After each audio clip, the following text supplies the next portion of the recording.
রংপুরের বীর সন্তান বীর মুক্তিসেনা আমি তাকে অভিহিত করেছি। শহীদ আবু সাঈদের প্রতি গভীর শ্রদ্ধা জানাচ্ছি। একই সঙ্গে তার আত্মার মাগফিরাত কামনা করছি এবং এই নতুনভাবে বৈষম্য বিরোধী যে আন্দোলন, যার মাধ্যমে সেই আন্দোলনের সময় যে বীর মুক্তিসেনারা শহীদ হয়েছেন, তাদের সকলের আত্মার মাগফিরাত কামনা করছি। আর আল্লাহ তাদের বেহেশত দান করুন। এটা অত্যন্ত দুঃখজনক পরিস্থিতি বর্তমানে যেটা চলছে বাংলাদেশের সাধারণ জনগণ ছাত্রদের সঙ্গে যুক্ত হয়েছিল। ছাত্রদের একটা অত্যন্ত যুক্তিসঙ্গত দাবি, তারা কোটা পদ্ধতি বাতিল চেয়েছিল, যেটা বাতিলই ছিল।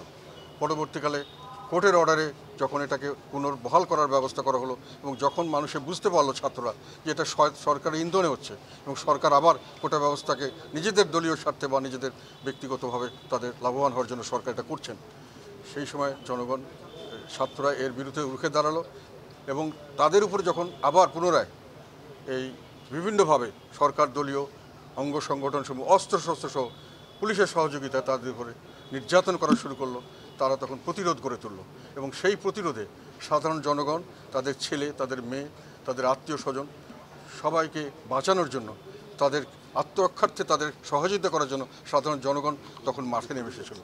এটা আমি মনে করি আমার জীবদ্দশায় এই ধরনের স্বতঃস্ফূর্ত আন্দোলন এবং জনগণের সমর্থন পুষ্ট একটি দাবি দাওয়া সামনের দিকে যে এগিয়ে নেওয়া হয়েছে, এটা একটা অভূতপূর্ব অবস্থান সৃষ্টি করেছে। আমরা অনেক সংগ্রাম দেখেছি আমাদের জীবনে, অনেক আন্দোলন দেখেছি, এমন স্বতঃস্ফূর্ত আন্দোলন এবং এত সক্রিয়ভাবে মানুষের অংশগ্রহণ, মানুষের ক্ষোভের এইরকম বহিঃপ্রকাশ, দীর্ঘদিন থেকে মানুষ নানানভাবে বৈষম্যের শিকার হচ্ছিল, বঞ্চনার শিকার হচ্ছিল, মানুষের নির্যাতন নিপীড়নের শিকার হচ্ছিল, সবগুলো একসাথে যুক্ত হয়ে জনগণ মাঠে নেমে গেছিল ছাত্রদের সঙ্গে। সরকার এটাকে বিভিন্নভাবে বোঝানোর চেষ্টা করেছে যে এটা একটা গোষ্ঠী, সন্ত্রাসী গোষ্ঠীটা করেছেন, কিন্তু সরকার সর্বাত্মকভাবে ব্যর্থ হয়েছেন এটা প্রমাণ করতে এবং জনগণকে গ্রহণযোগ্যভাবে জনগণের কাছে নিয়ে যেতে সরকার সম্পূর্ণ ব্যর্থ হয়েছেন। জনগণের চোখের সামনে ঘটনা ঘটেছে, সেখানে জনগণ দেখেছে যে সরকারি বিভিন্ন অঙ্গ সংগঠন, এমনকি সরকারি দলের লোকরা অস্ত্রশস্ত্র সহ হেলমেট পরে বিভিন্নভাবে তারা মারাত্মক অস্ত্রশস্ত্র সহ জনগণের উপর ঝাঁপিয়ে পড়েছে, ছাত্রদের, নিরীহ ছাত্রদের উপর ঝাঁপিয়ে পড়েছে এবং আইন রক্ষাকারী সংস্থাগুলি তাদের সঙ্গে সহযোগিতা করেছে।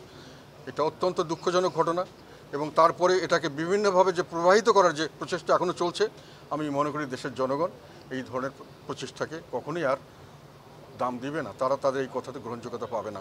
অত্যন্ত দুঃখজনক বিষয় হলো সরকার এবং সরকারি দল তারা রাষ্ট্রযন্ত্রকে ব্যবহার করছে। রাষ্ট্র আমাদের সকলের, রাষ্ট্রের কর্মকর্তা কর্মচারী এই হলো আমাদের আইন শৃঙ্খলা রক্ষাকারী বাহিনী, নিরাপত্তা বাহিনী, আমাদের প্রতিরক্ষা বাহিনী, এগুলো রাষ্ট্রের সম্পদ। এরা রাষ্ট্রকে রক্ষা করবে, রাষ্ট্রের জনগণকে রক্ষা করবে, জনগণের অধিকারকে রক্ষা করবে। সেখানে তার সরকারকে রক্ষা করার জন্য যেভাবে তাদেরকে লেলিয়ে দেওয়া হয়েছে এবং যেভাবে তারা একেবারেই নির্বিচারে গুলিবর্ষণ করছে এবং এই নির্বিচারে গুলিবর্ষণের ফলে বেশিরভাগ ক্ষেত্রেই অনেক নিরীহ মানুষ, শিশু মারা গেছে, একেবারে 17 বছর 18 বছর বয়সে প্রচুর মানুষ মারা গেছে। সমস্ত মানুষ যারা মারা গেছে তাদেরকে কেউ সন্ত্রাসী হিসেবে চিহ্নিত করার কোনো সুযোগ পায়নি। এখন পর্যন্ত সরকার চেষ্টা করে তাদেরকে সন্ত্রাসী হিসেবে প্রমাণ করতে পারেনি। কাজে এটা বোঝাই গেছে যে, তবে আমার প্রশ্ন হলো এখানে এই নির্বিচারে গণহত্যা করা হলো কেন, কি? এবং এইভাবে নির্বিচারে এই জন্যই বলছি যে তারা যদি সন্ত্রাসী দমন করতে চায় তাহলে সন্ত্রাসীকে আগে তাদের সুনির্দিষ্টভাবে চিহ্নিত করতে হবে, তারপরেই না তাদেরকে প্রতিহত করার প্রশ্ন আসে। তখন তারা হেলিকপ্টার থেকে, তারা বহুতল বিশিষ্ট ছাদের উপর থেকে কিভাবে নিচে কে সন্ত্রাসী, কে ভালো মানুষ, কে পথচারী, কে শিশু, তারা কিভাবে বুঝবে? তো তার মানে হলো তারা এটাকে একটা ভীতিকর পরিবেশ সৃষ্টি করে দমন নিপীড়নের মাধ্যমে তাদের মতামত চাপিয়ে দেওয়ার চেষ্টা করেছে।